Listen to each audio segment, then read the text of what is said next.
모두 안녕하세요. 여러분은 운명을 믿으시나요?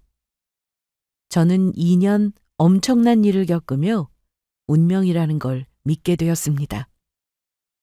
사실 저는 어린 시절 부모님을 잃어버리고 고아로 자랐거든요. 그래서 홀로 세상을 헤쳐 지나가면서 사느라 얼마나 고생을 했는지 모릅니다. 결혼을 해서도 저의 삶은 순탄하지가 못했거든요. 시어머니는 제가 고아에 아들이 아닌 딸을 낳았다며 악독하게 괴롭히셨고, 게다가 한없이 착한 줄만 알았던 남편놈도 세월이 흐르자 저를 배신하고 바람까지 피웠으니까요. 가장 어처구니가 없던 것은 시어머니가 남편놈을 상간녀와 살게 하겠다며 저를 괴롭힌 일이었습니다. 하지만 그 후 저는 제 인생에 다시 없을 엄청난 기적과 마주하게 되는데요. 잃어버렸던 저희 부모님을 찾게 되었던 겁니다. 그리고 저희 아빠의 숨겨진 정체가 드러나며 저를 배신했던 남편놈과 시어머니에게까지 제대로 된 복수를 하게 됩니다. 제가 부모님을 잃어버렸던 건 제가 6살이 되었던 무렵이었습니다. 그때 부모님이 저를 데리고 큰 집에 놀러 가게 되었는데 엄마가 큰엄마와 장을 보러 외출을 하신 겁니다. 그래서 저는 엄마가 보고 싶은 마음에 찾겠다며 어른들 몰래 밖으로 나가게 되었고 그 일로 영영 가족들과 헤어지게 되고 말았죠. 큰 집을 나서자마자 길을 잃어버렸으니까요.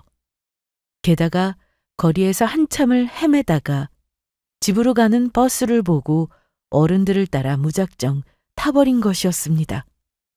그렇게 저는 저를 발견한 버스 기사님에 의해 보육원에 보내지게 되었고 너무 놀라 제 이름이 무엇인지 부모님 얼굴이 어떻게 생겼었는지도 전부 까먹게 되었습니다. 제가 기억하는 거라곤 저와 닮은 저희 언니 얼굴뿐이었어요. 그래서 저는 공부를 열심히 했습니다. 나중에 가족들을 찾아서 만나게 되면 제가 얼마나 열심히 살았는지 보여주고 싶었거든요. 부모님이며 언니에게 부끄럽지 않은 가족이 되기 위해 노력했던 거예요. 그렇게 저는 원하는 대학에 들어가게 되었지만 고아로서의 삶은 그리 순탄하지 않았습니다. 일단 대학에 들어가서 생활할 생활비며 등록금이 필요했으니까요. 다행이라면 그나마 학교에 입학했을 때는 장학생으로 들어가게 되었다는 것이었죠. 대학을 졸업까지 저는 열심히 살았고 그 후 취직해 사회생활도 하게 되었습니다. 그러다가 저희 남편을 만나게 되었고요. 남편은 대학교 선배의 소개로 만나게 되었는데 착하고 정직한 좋은 사람이었습니다. 거기다가 능력도 있어서 회사에서 인정을 받으며 일하고 있었어요. 그래서 저는 남편의 청혼에 결혼을 하게 되었습니다. 고아로 자라서 그런지 빨리 가정을 이뤄서 가족을 만들고 싶었거든요. 하지만 남편과 결혼하며 한 가지 문제가 생겼습니다. 바로 저를 못 잡아먹어 안달인 시어머니 말이에요. 결혼 전까지는 그러지 않더니 제가 남편과 결혼을 하자마자 돌변해 저를 괴롭히기 시작했던 겁니다. 게다가 제가 고아라며 무시하기까지 하셨죠. 그나마 다행이라면 남편이 제 편을 들어 시어머니가 저를 괴롭히지 못하게 막아준다는 것이었습니다. 하지만 시어머니의 저를 향한 무시와 괴롭힘은 제가 아이를 낳고 더욱 심해졌습니다. 그 이유는 다름 아닌 제가 아들이 아닌 딸을 낳았다는 것이었어요. 그래서 시어머니는 심지어 저희 딸이 태어난 날 아이를 보러 오지도 않으셨고 6개월이 지난 후에야 간신히 저희 아이 얼굴을 보러 오셨습니다. 그리곤 저희 딸아이를 보자마자 악담을 퍼부으셨죠. 아들도 아니고 고작 딸을 낳은 게 말이 된다고 생각하니? 무슨 소용이 있다고 밥만 축내게 딸 같은 걸 낳은 거냐? 늙어서 부모 봉양하는 것도 대를 잇는 것도 다 남자가 하는 건데 집안에 여자가 잘 들어와야 한다고 근본도 모르는 걸 며느리로 들였더니 아주 일을 치는구나.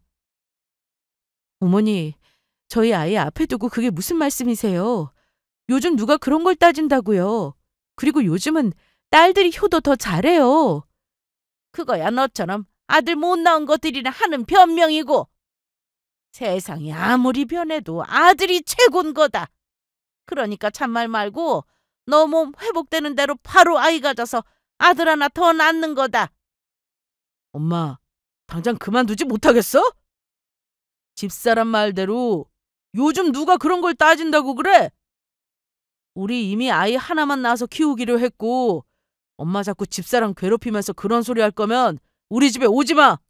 나 집사람이랑 내 자식 구박하는 사람 아무리 엄마라고 해도 필요 없으니까. 그렇게 제 편이 되어서 시어머니의 독한 시집살이를 막아주는 남편이 있어서 감사할 따름이었습니다. 하지만 누가 알았을까요? 저와 제 딸 편이 되어 가족만 알았던 남편이 그렇게 변하게 될 줄은요. 세월이 흘러서 저희 딸이 초등학교 3학년이 되었을 무렵이었는데 남편이 점점 가정에 소홀히 하며 이상하게 변하더라고요. 저는 그렇다 쳐도 저희 딸한테까지 무심하게 굴었으니까요. 그래서 저는 남편이 바람을 피우는 것은 아닌지 의심이 들기 시작했습니다.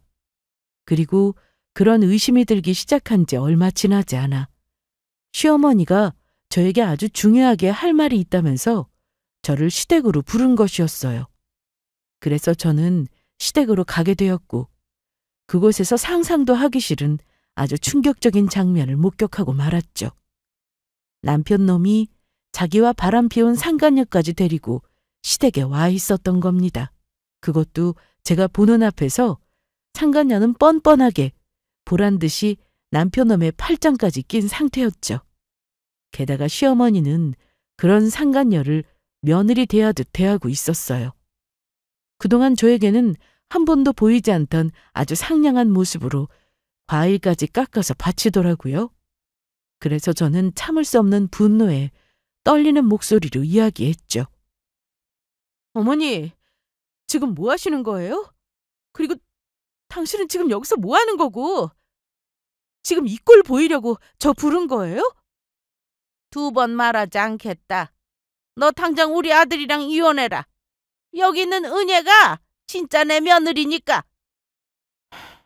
당신 엄마 말 들었지? 우리 깔끔하게 여기서 갈라지자. 나 당신이란 여자 질려서 더는 못 살겠고 더 늦기 전에 새로 시작하고 싶다고. 둘 다 지금 그게 무슨 말도 안 되는 헛소리야? 어머니, 어떻게 저한테 이럴 수 있어요? 아무리 제가 믿고 싫어도 그렇지 저 어머니 며느리로 산 지가 11년도 넘었다고요. 그리고 당신 우리 딸은 생각도 안 해? 어떻게 우릴 두고 이런 짓까지 해? 엄마 말대로 그깟 딸이 뭐가 중요해? 그리고 사실 우리 은혜 뱃속에 내 아이 가졌어. 은혜가 나한테 아들 낳아줄 거야. 요거사. 그러게 내가 아들 낳으라고 그렇게 말할 때는 귀뚱으로도 안 듣더니 결국 일이 이렇게 됐구나. 능력 없어서 집에서 살림만 하는 너랑은 다르게 우리 은혜는 돈도 아주 많이 벌고 부자다. 자그마치 미용실 운영하는 사장님이라고. 그리고 우리 새아가는 나한테 떡두꺼비 같은 손자 낳아주겠다고 약속했다. 그러니까 순순히 좋은 말로 할 때 물러서는 게 좋을 거다. 아니면 내가 아주 따끔한 맛을 보여줄 테니까. 남편 놈이 상간녀한테 임신시켰다는 소리에 저도 더는 두고 볼 것도 없었습니다. 바로 이혼할 결심을 하고 이대로 전부 끝장을 내자는 생각이었어요. 저와 자식까지 버리고 한눈 판 남편 놈은 저도 필요 없을 뿐더러 용서할 수도 없었으니까요. 그리고 바람 피운 잘못한 자기 아들을 혼내지는 못할 망정 돈 많은 능력 있는 며느리를 데려왔다며 무식한 소리를 하는 시어머니 또한 더는 용서할 수가 없었죠. 그래서 저는 마지막으로 시댁을 나가기 전 시어머니며 남편이며 상간녀까지 아주 제대로 머리채를 꺼들었습니다. 그러자 시어머니는 머리를 뜯긴 게 억울했는지 저한테 폭행죄로 고소할 거라고 하더라고요. 그래서 제가 어디 한번 해보라고 그랬죠. 만약 고소했다간 남편 회사로 찾아가서 남편이 가정 두고 바람 피워서 상간녀를 임신시킨 일까지 전부 폭로해버릴 거라고 했습니다. 그러자 시어머니는 자기 아들 잘못될까봐 걱정이 되었는지 저를 고소하기는커녕 찍소리도 못했어요. 그 후 저는 남편놈에게 이혼 소송을 걸며 시모와 남편, 상간녀 3사람에게 위자료 청구 소송까지 하게 되었죠. 증거들이야 남편놈이며 시모까지 저에게 상간녀랑 살겠다며 이혼해달라는 협박 문자에 대놓고 바람 피운 남편놈 덕분에 차고 넘쳤으니까요. 그렇게 저는 남편놈과 이혼하고 재산 분할을 받으며 시어머니와 남편놈, 상간녀 3사람에게 위자료까지 제대로 받아낼 수 있었습니다. 물론 저희 딸의 양육권과 친권도 제가 전부 가지고 왔고요. 남편놈은 상간녀랑 살 생각에 저희 딸아이의 양육권이며 친권이며 관심도 없더라고요. 하지만 저희 시련은 거기서 끝이 아니었습니다. 물론 제가 재산 분할과 위자료를 받긴 했지만 고아인 제가 저희 딸아이와 그 돈으로 자리를 잡으며 살 집을 구하기가 막막하더라고요. 그렇다고 지방을 내려가자니 이젠 제가 가장이 되어 딸아이를 먹여 살려야 하는데 직장을 구하는 게 걱정이 되었고요. 그런데 마침 제가 결혼 전부터 친하게 지냈던 친구가 자기가 가지고 있는 집에 전세로 들어오는 게 어떻겠냐고 하는 거였어요. 친구는 집이 잘 살아서 부동산을 가지고 있던 게 몇 개 되었거든요. 그래서 친구가 가지고 있던 다세대 주택에 계약을 해 전세로 들어가게 되었습니다. 물론 그 전에 아무리 친구라고 하지만 제가 또 확실히 짚고 넘어갈 건 넘어가야 하는 주의라 집을 계약하기 전 여러 사항들도 전부 확인을 해보았고요. 하지만 전 이사를 하자마자 절망하고 말았습니다. 작정하고 사기를 치려는 사람한테는 당해낼 재간이 없었던 거죠. 글쎄, 친구가 가지고 있던 집이 깡통 전세였던 겁니다. 친구가 절 속일 생각으로 저를 생각해서 싸게 전세를 주는 척 하더니 부동산 업자랑 짜고 시세보다 몇 천만 원 더 비싸게 전세를 주었던 것이죠. 그리고는 바로 저에게 연락을 끊고 잠적해버렸고요. 더군다나 친구한테 전세 사기를 당한 사람은 한둘이 아니었고 그중에는 친구 시누이와 친척들까지 있었습니다. 그래서 저는 피해자들과 함께 친구를 경찰에 고소하게 되었죠. 하지만 저는 그때 가장 믿었던 친구의 배신에 절망할 틈도 없었습니다. 그 와중에 엎친 데 덮친 격으로 저희 딸아이까지 아프게 되었으니까요. 아이가 학교에서 갑자기 코피를 흘리며 쓰러졌다는 소식에 저는 저희 딸이 실려갔다는 병원으로 달려가게 되었고 그곳에서 아주 충격적인 이야기를 듣게 되었습니다. 저희 딸이 뇌종양이라는 것이었어요. 그 소리에 저는 자리에서 쓰러질 뻔했습니다. 하지만 좌절하고 있을 수만은 없었어요. 어떻게든 저희 딸을 살려야 했으니까요. 그런데 저희 딸을 병원에 입원시켜 수술 날짜를 잡는데 상황이 그렇게 되니 가장 걸리는 게 있더라고요. 물론 제가 저희 딸아이의 보험을 들어놓기는 했지만 그것으로 저희 병원비며 생활비까지 감당이 안 되었으니까요. 그렇다고 전세금까지 사기를 당한 마당에 수중에 있는 돈으론 모든 걸 감당하기가 어림도 없었던 겁니다. 앞으로 치료가 얼마나 걸릴지도 모르고 후유증이 생길 경우도 전부 대비를 해야 했으니까요. 하지만 그렇다고 절대로 시댁이나 이혼한 전남편에게 손을 벌리고 싶지는 않았습니다. 제 딸까지 버린 인간들에게 도움을 요청하고 싶진 않았거든요. 그래서 저는 대학 때 아르바이트로 했던 일을 다시 시작하기로 마음먹었습니다. 제가 사실 대학 때 학비를 벌기 위해 중간에 여러 번 휴학을 하며 인테리어 현장 일을 했었거든요. 처음에는 도배와 페인트로 시작했다가 제가 나중에 했던 일이 타일 줄눈을 시공하는 일이었는데 일이 힘들고 배우긴 힘들어도 일당이 세서 저에게 매우 큰 도움이 되었습니다. 그래서 저는 딸아이를 살리기 위해 그 일을 다시 시작하게 됩니다. 그리고 저는 간병인 이모님을 구해 저희 딸아이를 돌보도록 부탁을 드렸습니다. 이모님도 저희 사정을 아시고 저희 딸을 지극정성으로 돌봐주셨고요. 그런데 원수는 외나무다리에서 만난다고 아주 뜻밖의 장소에서 전남편과 상간녀 그리고 시모까지 다시 마주치게 되었죠. 그날은 상가 건물에 있는 새로 오픈하는 가게에 줄눈 시공을 하러 가게 되었는데 화장실에 가려다가 같은 층에 있는 레스토랑에서 나오는 세 사람과 마주치게 된 것입니다. 전남편과 시모는 저를 보자마자 비웃기 시작하더라고요. 당신 이혼하면서 나한테 재산 분할이며 위자료며 해서 돈까지 뜯어가더니 그 몰골이 뭐야? 전세 사기 당했다고 하더니 그래서 여기 건물에서 청소라도 하는 건가? 아이가 아프다는 이야기는 들었다. 역시 여자애들은 낳으면 몸이 약해서 모든 일이 생긴다니까. 애 아프기 전에 우리 아들이 이혼하기를 정말 잘했지. 지수가 아프다고 듣기는 했는데 당신 나한테 돈 그렇게 뜯어가 놓고 설마 애 병원비까지 달라고 손 벌리는 건 아니겠지? 나한테 돈 뜯어갈 생각이면 꿈 깨는 게 좋을 거야. 난 이런 한 푼 당신한테 줄 마음 없으니까. 야, 이 정신 나간 인간아!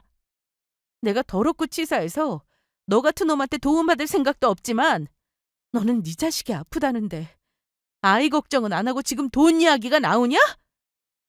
너야말로 어머니랑 같이 나중에 우리 딸 보여달라고 말하기만 해봐. 국물도 없을 테니까. 그리고 우리 딸이 아파서 그렇지 내가 너보다 돈 더 잘 벌어. 내가 일당이 40만 원이다 이 자식아. 뭐? 당신이 뭐 한다고 돈을 그렇게 많이 버는데? 나한테 거짓말하는 거지. 괜히 나한테 미련이 있으니까 아쉬워 관심 가져달라고 지금 돈 잘 버는 척하는 거잖아. 상간녀랑 살겠다고 처자식 버린 너 같은 놈한테 내가 뭐가 아쉬워서 돈 잘 버는 척을 하냐? 정신 차려 이 배불뚝이 아저씨야.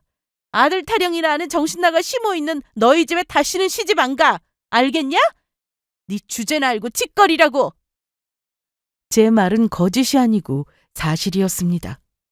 물론 아픈 딸아이 곁에서 저도 많이 있어주려고 하다 보니까 중간중간 일을 쉬게 되는 경우가 있긴 했지만 이젠 벌이로만 따진다면 제가 남편보다도 훨씬 나았으니까요. 물론 몸이 부서져라 일하는 것이 힘들지 않은 건 아니었지만 제가 열심히 벌어 더는 딸아이의 병원비를 걱정하지 않아도 된다는 것이 좋았습니다. 그런데 제 말에 전남편과 시어머니가 억울해하며 씩씩거리긴 했지만 사람들이 지나다니며 흘끔거리자 창피했는지 상간녀를 데리고 바로 자리를 피했습니다. 하지만 세상에 나쁜 일만 있으라는 법은 없는지 저에게도 얼마 후 좋은 일이 생기게 되었습니다. 저에게 큰일이 하나 들어왔던 겁니다. 어느 잘 사는 부잣집에 부분 인테리어를 하게 되었는데 제가 거기 타일 줄눈 시공을 맡게 된 것이죠. 공사가 제법 커서 그런지 들어오는 돈도 제법 되었고요. 제가 일하러 가게 된 곳이 무려 300평이나 되는 대저택이었으니까요. 그렇게 저는 300평이나 하는 대저택으로 일을 하러 가게 되었고 도착해서 바로 집 초인종을 눌렀습니다. 누구세요? 예, 미리 연락드렸습니다. 타일 줄눈 시공하러 왔습니다. 네, 잠시만 기다리세요. 집 대문이 열리고 저는 시공에 필요한 부자재들을 들고 들어갔습니다. 정원을 지나 현관문 앞으로 가자 저를 기다리고 있던 가정부로 보이는 중년의 여성분이 서 계시더라고요. 안녕하세요. 줄눈 시공하러 왔습니다. 지금 공사하는 곳이 어디인가요? 그런데 가정부 아주머니는 저를 보자 제 말에 대답을 하기는커녕 너무 놀라 뒤로 넘어지셨습니다. 그래서 저는 놀라서 들고 있던 자재들을 내려놓고 넘어진 가정부 아주머니에게 다가가 부축을 하며 말씀드렸죠. 아주머니, 괜찮으신 거예요? 혹시 어디 아프신 건가요? 아이고, 세상에나. 아니에요. 제가 지금 너무 놀라서요. 그런데 제가 부축한 손을 덥석 잡으신 가정부 아주머니가 저한테 이상한 걸 물으시더라고요. 저기, 그런데 지금 몇 살이세요? 부모님은 계세요? 네? 제가 사실 어릴 적 부모님을 잃어버려서 보육원에 자라서 살아계신지 어떤지는 몰라요. 그리고 정확하지는 않지만 현재 제 나이는 지금 38살입니다. 그 아이의 부모님을 잃어버리셨다고요? 네. 그런데 그런 건 왜 물으시는 거예요? 저도 그때 처음 보는 아주머니한테 왜 그런 이야기를 했는지 모르겠지만 너무 간절히 물어보는 가정부 아주머니의 물음에 그렇게 대답할 수밖에 없었죠. 그러자 가정부 아주머니가 자리에서 일어나시더니 더듬으시면서 말씀하시더군요. 저기, 그러니까 여기 거실에 잠시만 앉아서 기다리실 수 있겠어요? 잠시만, 아주 잠시면 돼요. 네? 제가 작업복을 입고 와서 그러면 소파가 지저분해질 텐데요. 상관없어요. 그러니까 제발 여기 소파에 앉아서 잠시만 기다려주세요. 제가 전화 한 통만 하고 빨리 차 내올게요. 그렇게 말씀하신 가정부 아주머니는 다급히 어딘가로 전화를 걸기 시작했습니다. 전화를 걸었던 분은 집주인 분이셨는지 상대편에서 전화를 받자마자 바로 말씀하시더라고요.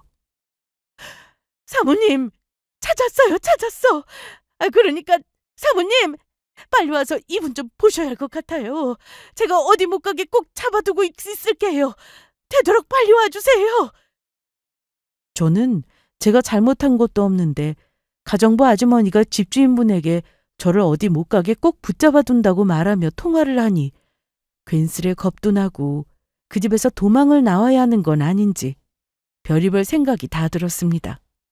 저는 일하러 온 것밖에 없고 제가 잘못한 것도 없는데 도대체 왜 그러시느냐고 묻고 싶었어요. 간혹 이 일을 하다 보면 종잡을 수 없는 고객분이 있어서 곤욕을 치를 때가 있으니 또 그런 건가 싶었죠. 그러자 가정부 아주머니는 그런 제 마음을 읽으신 것인지 저를 안심시켜 주시더라고요. 저기, 잠시만 기다려주세요. 절대로 나쁜 일로 그러는 게 아니니까 오해 마시고요. 그렇게 가정부 아주머니가 전화를 끊고 30분도 안 돼서 아주 인상 좋은 나이 지긋한 여성분이 다급히 집으로 들어오시는 게 보였어요. 아무래도 집주인분인 사모님 같았죠. 사모님은 절 보자마자 놀라서 말했어요. 세상에, 이럴 수가. 정말 우리 희영이랑 똑 닮았네. 쌍둥이라고 해도 믿겠어. 사모님의 이야기에 가정부 아주머니가 말씀하셨어요. 그래서 제가 빨리 와보시라고 한 거예요. 우리 희영양이랑 너무 닮아가지고. 그러자 사모님은 저에게 다가와 제 옆에 앉으시며 말씀하셨죠. 우리가 너무 놀라게 했죠. 미안해요. 그쪽이 우리 첫째 딸이랑 너무 닮아서요. 가사 도우미인 최 여사님도 젊은 시절부터 우리 집에서 일해서 제 딸을 잘 알거든요. 그래서 저도 묻지 않을 수 없었습니다. 세상에 살다 보면 비슷한 사람을 만날 수도 있는 거고, 게다가 사모님 첫째 따님이 저랑 비슷한 게 무슨 상관이 있냐고 사람을 놀라게 하면서 일까지 못하게 저를 기다리게 한 것인지요. 그런데 사모님 따님께서 저랑 비슷한 게 무슨 상관이 있다고 저보고 기다리라고 하신 건가요? 저는 딸아이가 기다리고 있어서 작업 끝나고 얼른 가봐야 하거든요. 아, 그랬군요. 미안해요. 사실 저희 첫째 딸은 이 세상 사람이 아니에요. 저희 딸이 8년 전에 죽었거든요. 아, 그러셨군요. 그러면 비슷한 저를 보고 놀라셨을 수도 있으셨겠네요. 그게 아니고 제가 그쪽을 보고 놀란 건 다른 이유에서예요. 사실 저한테는 딸 하나가 더 있었는데 그 아이를 어릴 적에 잃어버렸거든요. 저는 잃어버린 제 딸아이를 한시도 잊은 적이 없어요. 그래서 지금도 계속해 찾고 있고, 그런데 그 아이가 우리 첫째랑 연년생이었는데 밖에 나가면 둘이 쌍둥이냐고 물을 만큼 아주 똑 닮았었죠. 그런데 지금 우리 첫째랑 닮은 그쪽이 나타난 거예요. 뭐라고요? 아까 우리 최 여사님이 문자로 보내서 알게 되었는데 그쪽도 고하고 어릴 적에 부모님 잃어버려서 얼굴도 기억 못한다면서요? 혹시 작은 거라도 좋으니 뭐 기억나는 게 없을까요? 아주 사소한 거라도 좋아요. 그리고 전 사모님 말에 눈물이 흐르기 시작했습니다. 그래서 저도 모르게 이야기했죠. 저도 사실 어릴 적에 제 위로 언니 한 명이 있었어요. 저랑 얼굴이 정말 많이 닮은 언니였는데, 그래서 부모님이 저희 둘을 데리고 외출할 때면 사람들이 쌍둥이 아니냐고 물어봤던 기억이 나요. 그리고 언니랑 자주 싸우긴 했지만 언니가 저랑 정말 잘 놀아주었어요. 제가 어릴 적만 해도 강아지를 굉장히 무서워했었는데 언니랑 슈퍼에 들렀다가 집으로 오는 길에 동네 강아지가 저희 보고 반갑다고 쫓아오는 거예요. 그래서 제가 무섭다고 막 울었더니 언니가 힘들 텐데도 저를 업고 끙끙대면서 집까지 데리고 와줬었어요. 지금 생각해보면 언니도 저만큼 몸집이 작았는데 제가 무서워하니까 힘들어도 절 위해 그렇게 했던 것 같아요. 뭐라고요? 언니가 있었는데 사람들이 쌍둥이인 줄 알았다고요? 우리 첫째 딸도 따라오는 강아지가 둘째가 무서워해서 업고 온 날이 있었는데. 사모님의 말에 저는 심장이 떨려왔습니다. 그리고 저는 양말을 벗어 제 발등에 난 상처를 보여주었죠. 그러면 혹시 이 상처 알아보실 수 있을까요? 제가 어릴 적에 유리컵에 든 우유를 마시다가 떨어뜨리면서 크게 다친 적이 있었거든요. 그때 병원에 가서 꿰매기까지 했는데 굉장히 아팠던 기억이 있어요. 그래서 아직도 발등에 이렇게 흉터가 남아 있었고요. 사모님은 제 발등에 난 기다란 상처를 보시더니 저를 껴안고 울기 시작했습니다. 아이고, 네가 정말로 우리 딸 희연이가 맞구나. 희연아, 그동안 어디 있었어? 엄마랑 아빠가 널 얼마나 찾았다고. 그러면 사모님이 정말 우리 엄마가 맞아요? 제 진짜 이름이 희연이었던 거냐고요? 그래, 네가 우리 딸 희연이가 맞다. 강아지 무서워서 네 언니가 없고 집에 왔던 것도 발등에 난 상처도 전부 우리 딸 희연이 이야기라고. 아가, 엄마, 제가 혼자 얼마나 무서웠는데요. 얼굴은 기억 안 나도 엄마랑 아빠도 그리고 언니도 매일매일 보고 싶었어요. 그런데 언니가 죽었다뇨? 천사처럼 착했던 우리 언니. 네 언니 떠나기 전에 희연이 너를 많이 보고 싶어 했었어. 아무래도 우리 희영이가 하늘에서 우리를 다시 만나게 해준 것 같다. 우리 딸, 내 새끼. 그동안 고생 많았다. 혼자 얼마나 힘들었어. 앞으로는 아무 걱정하지 마. 엄마랑 아빠가 전부 알아서 해줄 테니까 이제 무슨 일이 있든 절대로 헤어지지 않는 거다. 그리고 저는 그날 잃어버렸던 아빠와도 다시 재회하게 되었습니다. 아빠는 저를 찾았다는 소식에 회사 일도 마치지 않고 한달음에 달려와 주셨죠. 그리고 그날 제가 지갑 속에 늘 갖고 다니던 보육원에 들어갔을 때 사진을 보여주었더니 확실히 전 엄마와 아빠의 딸이 맞았습니다. 제가 입고 있던 옷이 엄마가 저한테 사줬던 옷이었던 겁니다. 이야기를 들어보니 부모님은 저를 찾기 위해 안 해본 일들이 없었습니다. 사람들이 많이 다니는 서울역이며 용산역이며 제 전단지를 가지고 가서 사람들에게 나눠줬고 전국에 있는 보육원이란 보육원은 전부 돌아다니면서 저를 찾아다니셨다고 하더라고요. 그리고 저는 부모님과 헤어지고 그동안 있었던 일들을 전부 말씀드렸습니다. 전 남편과 시모 이야기랑 그 후 저희 딸아이가 아프게 된 이야기까지요. 그러자 부모님은 분노하며 말씀하셨죠. 뭐라고? 그렇게 예쁜 손녀를 낳아줬는데도 희연이 네 시어머니가 아들을 못 낳았다고 구박을 했다는 거냐? 게다가 바람 피운 네 남편 놈이랑 상간녀 편을 들고? 그것도 모자라 우리 손녀가 아프다는데 병원비 한 푼 도와줄 생각을 안 했다는 거야? 여보, 그것들 전부 가만둬서는 안 되겠어. 우리 딸 고생시킨 것에 대해 제대로 본때를 보여줘서 다시는 그런 못된 짓 못하게 만들어줘야 해. 그래, 그러자고.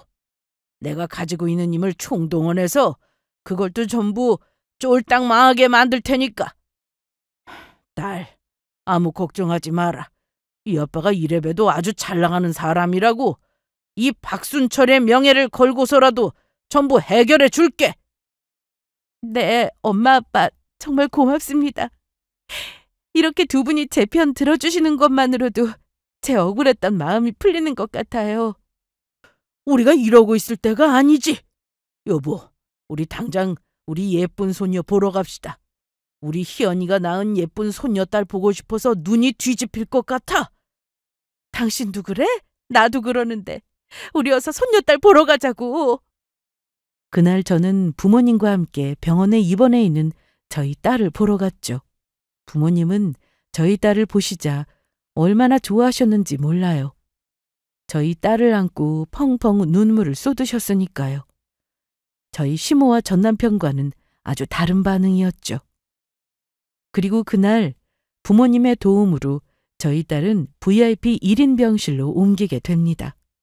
저는 너무 비싼 입원실 비용에 부모님께 무리하지 않아도 된다고 했지만 부모님께서는 본인들께서 그런 능력이 충분히 되신다며 당신들 손녀딸을 위해 이런 것도 안 하면 돈 번 의미가 없다면서 안 된다고 하셨습니다.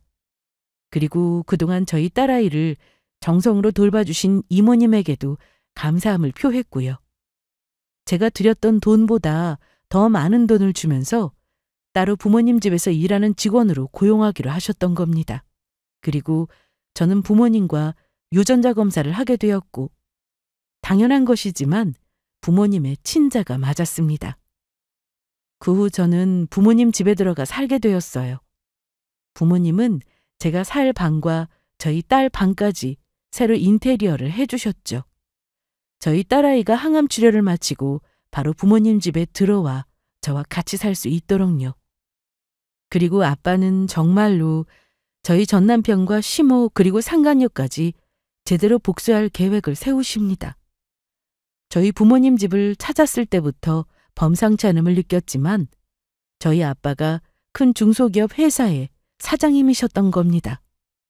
그래서 아빠는 정말 아빠의 힘을 이용해 남편놈과 더불어 시어머니까지 제대로 혼내줄 계획이었죠. 그리고 정말 신기한 것은 저희 남편은 의료기기에 들어가는 부품을 생산하는 회사에 영업일을 하고 있었는데 마침 저희 아빠가 회사가 의료기계를 생산하는 회사를 운영하고 계셨거든요. 그래서 의료기계 부품을 만드는 회사들은 대부분 저희 아빠 회사의 제품을 납품하고 싶어 했습니다.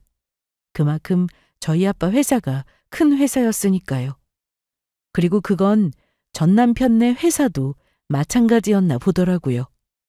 그래서 아빠는 전 남편이 다니는 회사에 계약해 제품을 납품받고 싶다고 연락을 할 생각이었습니다. 그 후 저희 전 남편이 저를 두고 바람피운 사실을 전 남편 회사에 알리며 그 이후로 전 남편네 회사와 계약을 하지 못하겠다고 이야기할 참이었죠. 제대로 전 남편 놈을 곤란하게 만들기 위해서요. 하지만 그 사실을 알 리 없는 전 남편은 어느 날 저에게 전화를 걸어 헛소리를 했습니다. 이미 제가 전화번호를 바꾸며 전 남편 놈의 번호를 차단해 놓았는데 전 남편 놈이 모르는 번호로 저에게 전화를 걸었던 것이죠. 당신이 무슨 일로 나한테 전화한 거야? 그리고 내 전화번호는 어떻게 알고? 그거야 다 아는 수가 있지. 저번에 레스토랑에 있는 화장실 앞에서 만났을 때 당신이 시공했던 가게에 들러서 나도 일을 맡기고 싶다고 하니까 거기서 바로 당신 전화번호 알려주던걸. 어때? 당신이랑 같이 살던 남자가 이렇게 머리가 좋아. 지금 그런 쓸데없는 말 하려고 전화한 거야? 그럴 거면 당장 전화 끊어. 잠깐만. 나 정말로 할 말 있어서 지금 전화한 거야. 당신한테 정말로 일 맡기려고. 나 당신 고객이라고. 일은 무슨 일? 진짜라니까. 사실 이번에 우리 회사에서 아주 제대로 된 큰 회사랑 계약해서 제품을 납품하게 될 것 같거든? 그래서 사장님께 이게 다 영업 열심히 한 우리 팀 덕이라면서 계약만 되면 인센티브도 올려주시고 몇 명은 승진도 시켜주시기로 했다고.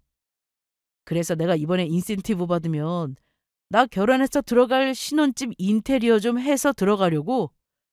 그래서 우리가 예정도 있고 해서 타일 줄눈 시공하는 일은 당신한테 맡기려고. 뭐?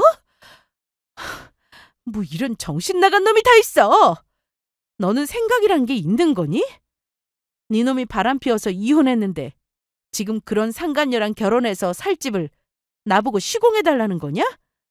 너 도대체 IQ가 몇이면 그런 참신한 헛소리를 할 수 있니? 제발 생각 좀 하고 살아라. 그리고 너희 회사가 큰 회사랑 계약해서 네 놈이 인센티브를 받게 될지 아니면 쪽박을 차게 될지 두고 봐야 알 수 있는 거지. 너 그렇게 김칫국 마시다가는 배탈 날 수 있어. 이게 기껏 생각해서 일 주려고 했더니 어디서 막말이야? 너 정말 이럴 거야? 너야말로 정말 이럴 거야?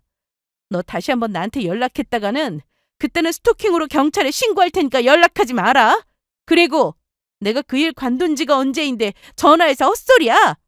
너 정신 똑바로 차리고 살아.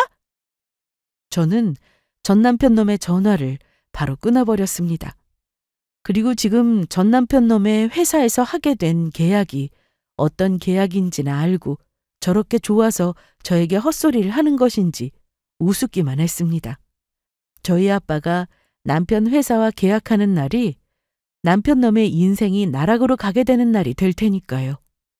그렇게 전 남편 놈의 회사와 저희 아빠 회사의 계약이 있기로 한 날, 저와 엄마는 아빠 회사로 가게 되었습니다. 저희가 도착하자 아빠는 전 남편 놈 회사 사장님에게 전화를 거셨죠. 그러자 전 남편 놈 회사 사장님이 저희 아빠 전화를 받으셨습니다. 아이고, 박 사장님. 어차피 이따가 계약하면서 뵙기로 했는데 무슨 일로 전화를 주셨습니까? 뭐 따로 하실 말씀이라도 있으셨던 겁니까?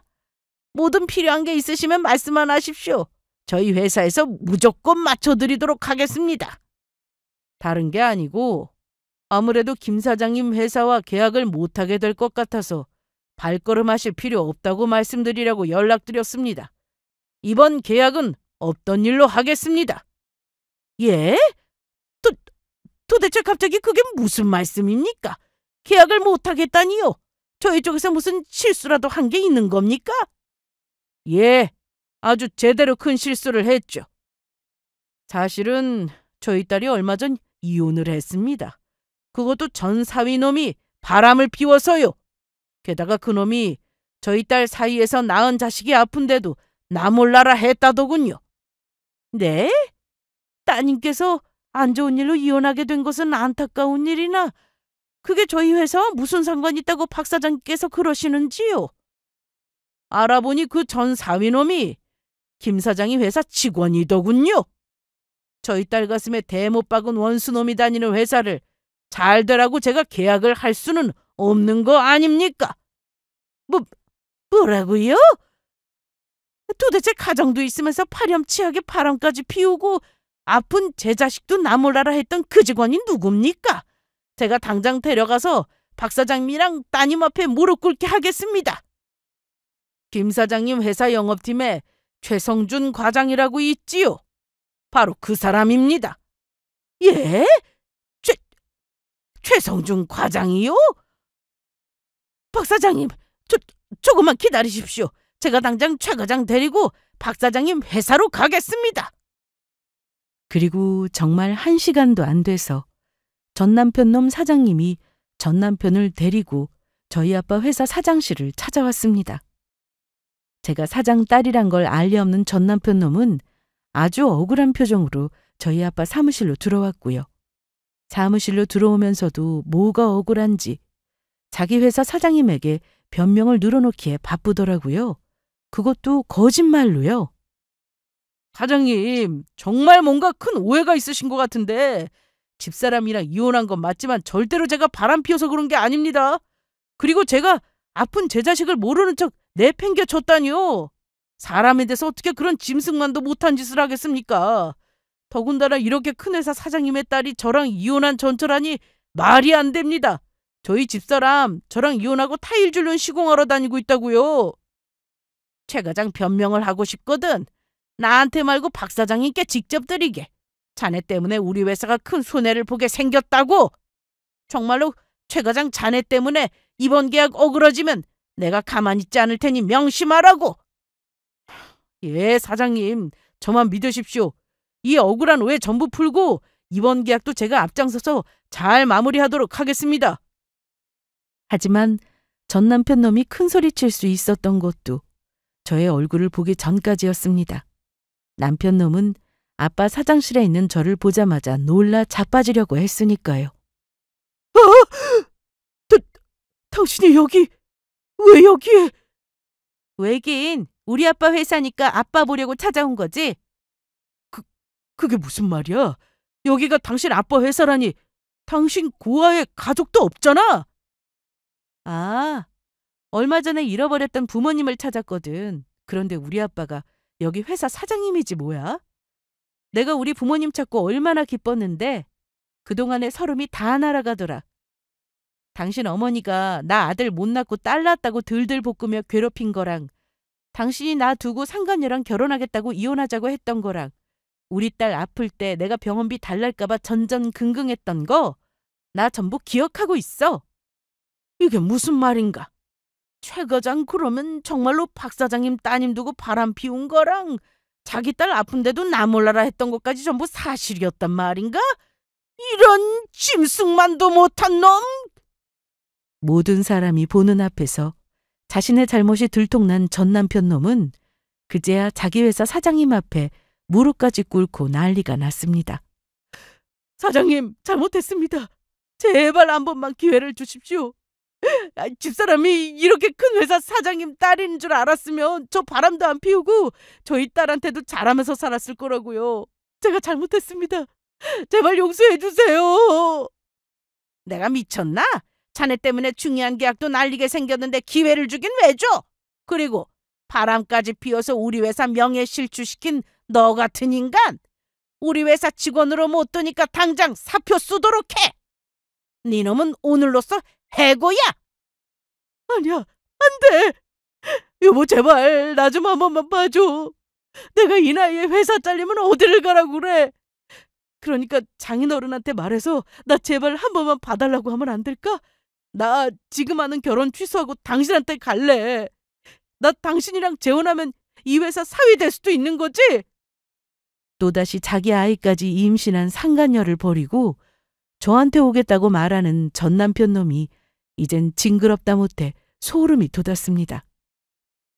그래서 제가 너무 화가 나 전 남편 놈의 싸대기를 날리려고 했는데 저희 아빠가 전 남편에게 다가가더니 정말 보기 좋게 전 남편 놈의 싸대기를 날리더라고요.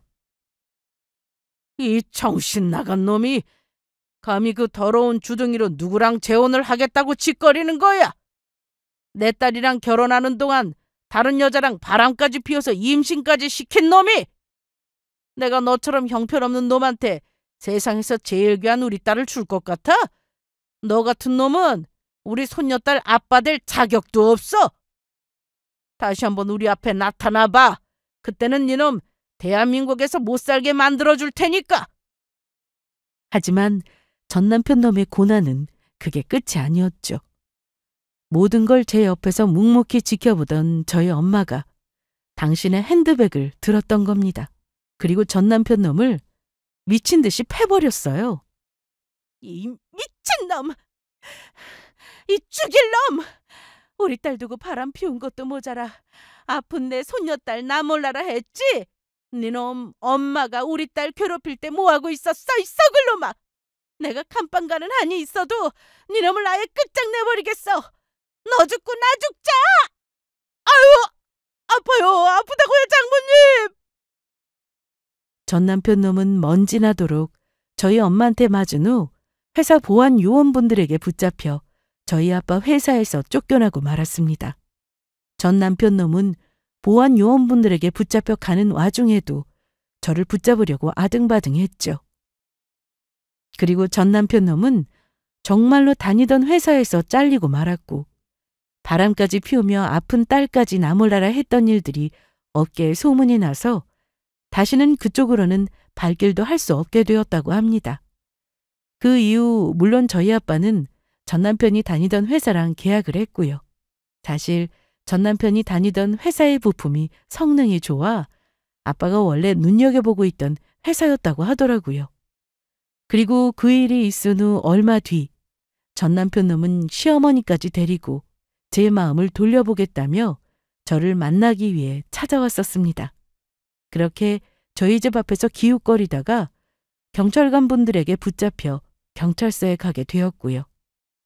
제가 이번엔 진짜로 스토킹으로 전 남편 놈이랑 시어머니까지 전부 신고해버렸으니까요.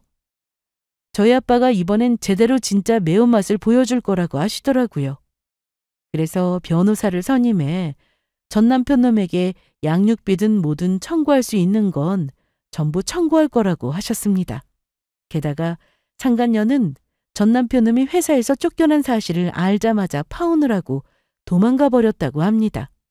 그전에야 전 남편 놈이 돈을 잘 버는 줄 알고 결혼까지 생각했던 것이지만 돈 한 푼 못 버는 백수가 되게 생겼으니 바로 벌어버렸던 거죠. 게다가 그 후 남편이 지인에게 듣게 된 소식은 더욱 충격적인 것이었어요. 상간녀의 아이가 남편의 아이가 아니었던 겁니다. 상간녀가 전 남편 놈을 만나면서 다른 남자를 만나다 생긴 아이였던 것이죠. 그 일로 남편과 시모까지 큰 충격을 받고 말았고 특히 남편은 정신과 치료까지 받으며 완전히 폐인이 되어버렸다고 합니다. 게다가 부잣집 딸인지도 모르고 저를 버렸던 일 때문에 남편이며 시모며 억울해 죽으려고 하고 있다고 해요. 그래서 시어머니는 본인도 정신적으로 힘들면서 폐인이 된 남편을 돌보느라 고생이 이만저만 아니라고 하는데 시어머니는 그렇게 저한테 아들 타령을 하더니 자기 아들 병수발을 들며 늦은 나이 고생을 하게 되었습니다. 그리고 얼마 후 저에게 사기를 쳤던 친구는 전세 사기범으로 붙잡혀 콩밥을 먹게 되었습니다. 그렇게 저는 어린 시절 잃어버렸던 부모님을 찾아 힘들었던 지난날에 대한 일들을 해결하며 현재는 부모님과 딸아이와 함께 행복하게 잘 살고 있습니다. 딸아이도 이젠 많이 건강해져 제 옆에 있고요. 물론 저희 딸이 앞으로도 조심하며 추적 검사를 해야겠지만 제 곁에서 언제나 저와 딸아이를 응원해 주시는 부모님이 있기에 더는 두렵지가 않았습니다. 사랑하는 이들과 함께하는 하루하루에 감사할 따름이죠.